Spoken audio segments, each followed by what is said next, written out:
whether you like this or not, they lapped up Chris Eubank in this special period in the middleweight, super middleweight division. I think Chris Eubanks is one of the great entertainers of all time.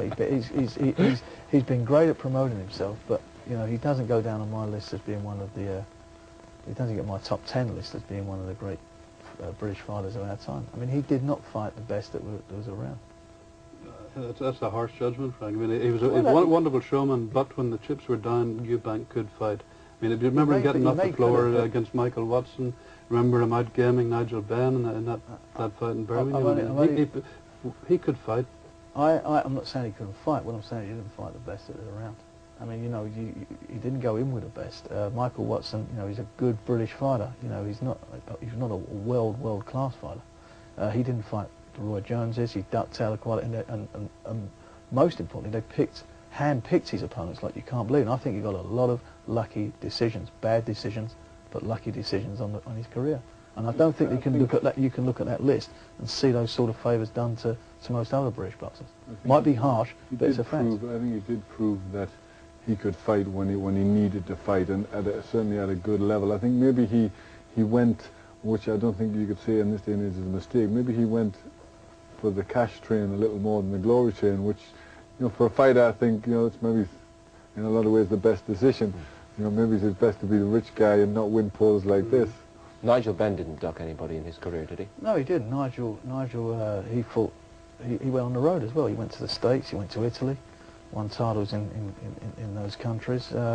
He liked to fight. I mean, his favourite phrase, you know, he loves a tear-up, and he gave tremendous value. I think he's one of the most exciting fighters we've had since the war, without a doubt. Definitely one of the most exciting. You wouldn't rate him any higher than that's what I'm asking. I don't think he's one of the greats. I can't say he's one of the greats. I mean, you know, but he's a very, very exciting fighter, and he's for me been great to promote. I mean, Nigel had his first 20 fights of his career with me, and finished his career with me.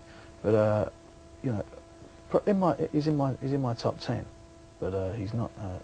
I don't say, you know, the greatest. Does he get any higher than that for you, Glenn? Not for me. Certainly, I agree. I think he was great value for money, great for a tear-up.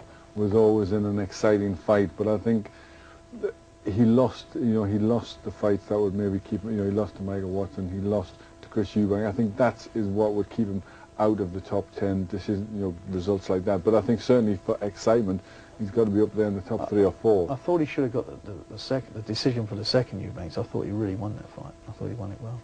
I'd like to have seen him in with the old craftsman like Kevin Finnegan. I mean, one of the great British fighters never to win a world title. And probably the most undisciplined fighter that we've ever produced. But on his night it was wonderful to watch and virtually impossible to beat. Yeah. We have some younger, well, sort of younger stars around at the top of the game in world terms now. Lennox Lewis, sorry Frank. Harry, what do you think of Lennox Lewis? Well, I think from Canada. He won a gold medal. He's as English as Bob Fitzgerald. Well, anyway, Canadian or English, he is. I think now that Tyson has been exposed, I suppose Lewis is in the top 2 in the world, and may well yet prove himself the best heavyweight in the world. I think he must be the most disappointed heavyweight in the world, certainly, in the light of Holyfield knocking out Tyson, because it would now appear that Lewis could have done exactly the same given the chance. I don't agree with it. I think he still lost to Oliver McCall. Yeah. That was a freak. Everybody styles make fights, and I'll tell you something with Lennox Lewis. He was probably one of the great amateurs, but as a professional, you've not seen him in any thrilling, exciting fights. I don't agree. I mean, he's looked bad against some small guys. You know, when he fought the likes of Chaney, when he fought Justin Fortune, guys like that. You know, backing off him. I didn't like that in him.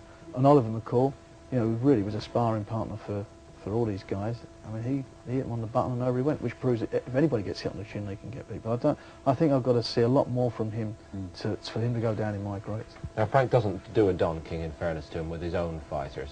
But Glenn, you've been at ringside for Nassim Hamed's recent performances. How do you judge his career development? Well, I think you can't do anything but judge it very highly.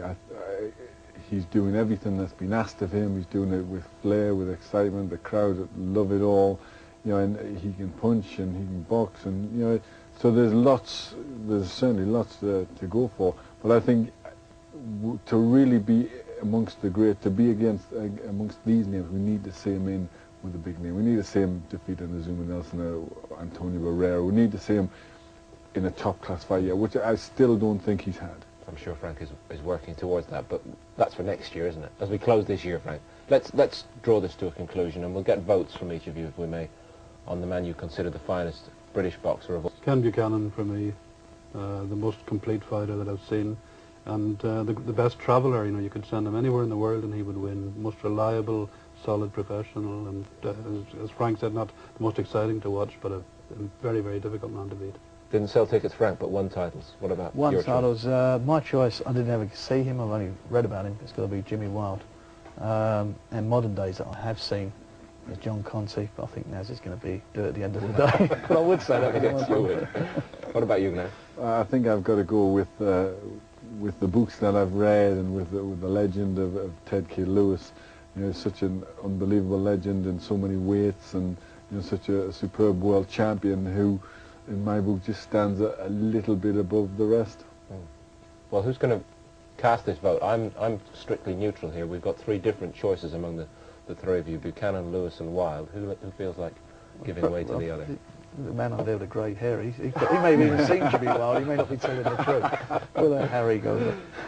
Well, Ted Kid Lewis would have been my number two, and I suppose in the interests of getting a winner here, I would concede possibly that Lewis should... Just on the record? Yeah, on his longevity in the ring as well, and the fact that he fought across so many weights and won so many titles at all different weights from featherweight upwards. I mean, he started as European featherweight champion and went on to fight for the heavyweight title. So, yeah, all right, I'll concede and switch order to have Lewis 1 and Buchanan 2.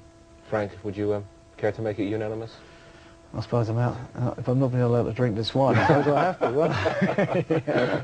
Yeah, I find it very difficult to go with Ken as the all-time great. I'd find it very difficult to do that.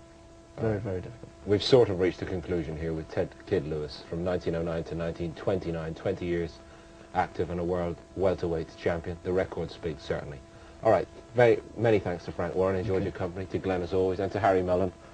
As always, encyclopedic knowledge, Harry, and we needed it. Thanks very much indeed. Hope very much you've enjoyed it. It's probably started more arguments than it's solved, but it was a good way to spend an hour. Bye for now.